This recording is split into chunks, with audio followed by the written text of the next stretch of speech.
I mean, I definitely feel like I made the right decision, and I kind of elaborated, I guess, on the reasons why. When I made my statement, and that hasn't changed. Kobe and I have worked extremely hard to, be in a position where we are now in our careers, and obviously he's much more accomplished than I am, but we have a bond that I just didn't, didn't want to break. And I think we can lead our team to another championship this season, and that was a big motivating factor.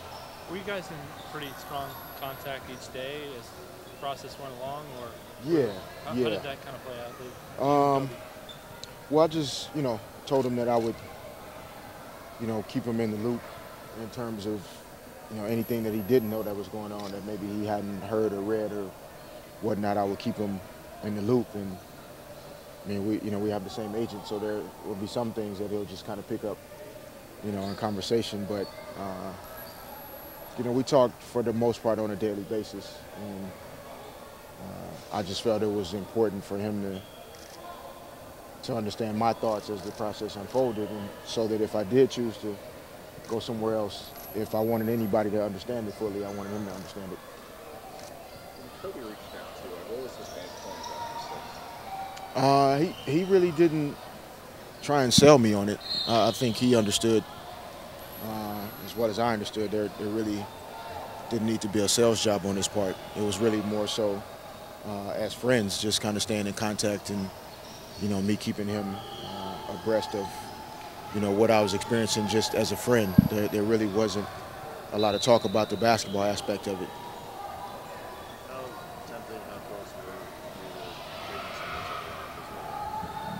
as well? No, I mean, I definitely seriously considered, each opportunity and each situation for, what it held, and, the opportunities and experiences that, were there in each situation. And it was the same process I went through in 2004. And then you make a decision based on all those things. And, this time around, with everything that I've experienced, in the 6 years since I've been in this position, I just felt strongly that, my relationship with Kobe, and more importantly, my relationship probably with, this community and the city of Los Angeles, even more so than the team and the basketball, my basketball academy, the kids, the families that we've been able to touch since I've been here. Those were all things that were really important to me in terms of making a decision to choose the Lakers and stay. Surprised it took as long as it did, I guess, like you guys have heard me say before, I'm probably not as surprised by too many things in this business. There's no exact science to a lot of things that take place, and so I guess I wasn't surprised in terms of the timing of it. I think it probably just caused a little bit more delay and stress than all the people involved wanted to experience, but I still think it worked out for the best, and I think it's a decision that I can appreciate, I can live with, and I'm excited about these next 3 years. I mean, I think we have a fantastic basketball team and a chance to be great for 3 more years, and I'm excited about what I can accomplish off the court, in the city of LA over the next 3 years as well. It seemed like at least reading is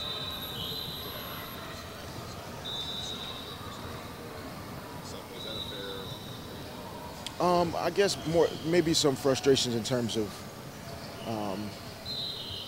I guess how the negotiations were characterized more than anything.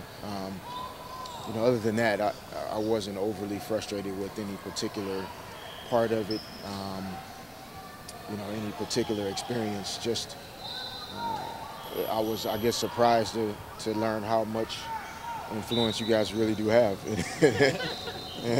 in these situations. And so there were times where I read things that weren't true, and there were times where I read things that were partially true, and I knew it had to come from somewhere, but it wasn't coming from me. And so that was a little bit, I guess, surprising and eye-opening. But other than that, I really just tried to kind of make decisions based on, things internally, myself, my family, Rob and obviously, like I said, I talked a lot to Kobe. Any frustration specifically at the organization as all the negotiations going over? No, I don't want to say frustration. I don't think that's the right word. I think I fully understand that this is a business, and they have a job to do in terms of negotiating contracts and trying to re-sign guys, and I fully respect it. And so for me, it's about bringing that mentality in when I show up to work. That it's about business and it's not as personal as you may think it is. You're here to do a job, and for the next 3 years, I'm ready to do my job the best that I can do it, and we'll still have largely the same goals that I've always had in terms of helping the team and winning championships. And anything outside of that is not really, I guess, to spend time on. It's really just about winning games and being the best. Do you like the additions to this team? I mean, Steve Blake, Matt Barnes, Yeah, Ratliff. no, The team's got better. I do think the pieces we were able to add were key pieces for what we need. And I've never really enjoyed the process of losing teammates and having new guys come in and say we got better, because I've just been too close to my teammates to really say that. But it's not in any disrespect to the guys coming in, because I do think all three of the guys that we signed, plus what I've heard about our young guys that got drafted in the second round, I think all probably going to be able to help us in a lot of ways. And Steve has a lot of abilities at the lead guard position and what he can do within our system. Theo's defense and shot blocking and rebounding is going to be key for us to have. And obviously Ron and Luke are at the forwards, but if depending on Luke's health, to have to have Matt as a third guy that we can throw at some of the best wing players in the game, it's pretty exciting to think about. So it's really about everybody staying healthy, and hopefully that's what guys will be focused on this offseason and come back ready to go to work. Vegas said the Heat is a team to beat. I mean, is that kind of crazy? As soon as they said Vegas, they don't have a team. How can they say who's to beat? Yeah, that's fine. The bullseye doesn't change for us. Regardless of how people feel about other teams, and rightfully so in terms of what they've put together in Miami. You can see why a lot of people would favor them, but that doesn't change anything for us. There's no excitement with being I guess less than the favorite. When you're the defending champion, there are things that come with it. And if we thought this past year was difficult, wait until we get to this year. And but I think everybody will really be excited about the opportunity we have, and Phil being back, and Kobe getting a chance to have another summer where he's able to get his body in order, and Andrew will get his situation taken care of, and we could be healthier than we've been in the last 2 years, and that's exciting to think about. Rich, we've talked about that before. It's been since 2005, I think, since you've missed a game, and the summer's always an important time for you to rebuild. You gotten started with that process yet, or has it still been about recovering from the finals and the rest of the season? No, I got started about 9 or 10 days ago. Just kind of waking the body up again after taking a few weeks off, and starting to key in on some things that I want to improve on this off season, and that's that's all I know how to do. We've been talking to these kids all week about being committed to something, and having the right attitude about things, and doing things in life that have meaning to you, and persevering.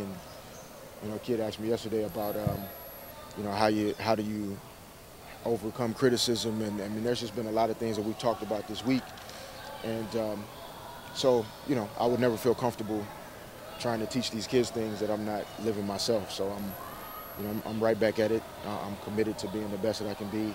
I didn't sign a 3-year contract by accident, because I fully expect to continue to help my team in a major way for the next 3 years. And you've kind of maintained for the last couple of years when people have asked you, I'm still feeling great. I want to play for a long time. Not thinking. So is that kind of what that represents with that 3-year deal? Definitely. I mean, there was no desire just to sign a one-year contract and kind of do this thing 1 year at a time. That's not how my body feels. That's not how my passion for helping this team feels. And so, regardless of who we have, what my role is, who's coaching, whatever the situation is, for me personally, I'm working hard to keep getting better, and I'll mend and mesh and adapt my abilities and talents based on the team that we have, and that's the job we all have to do.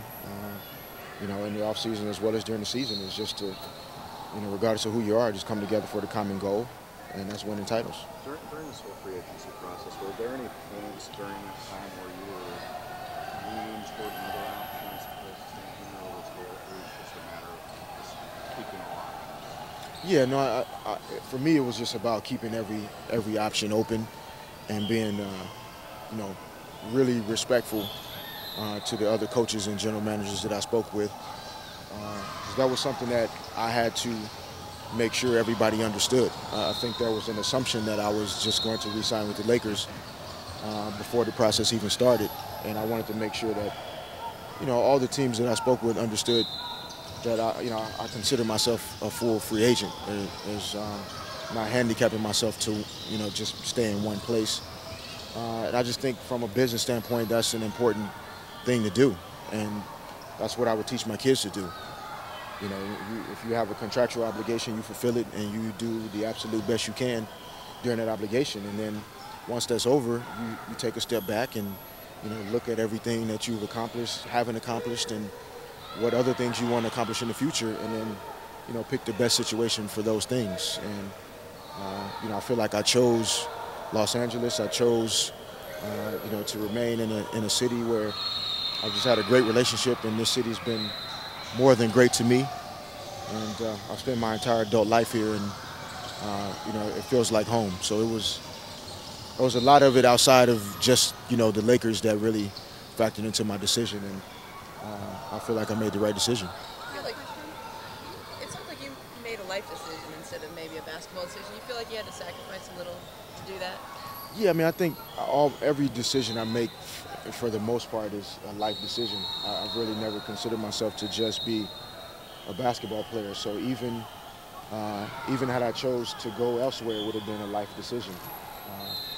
Choosing to leave in 2004 was a life decision. It wasn't a basketball decision. It was about the opportunity to start anew, to try and help another team or organization build something that could be great.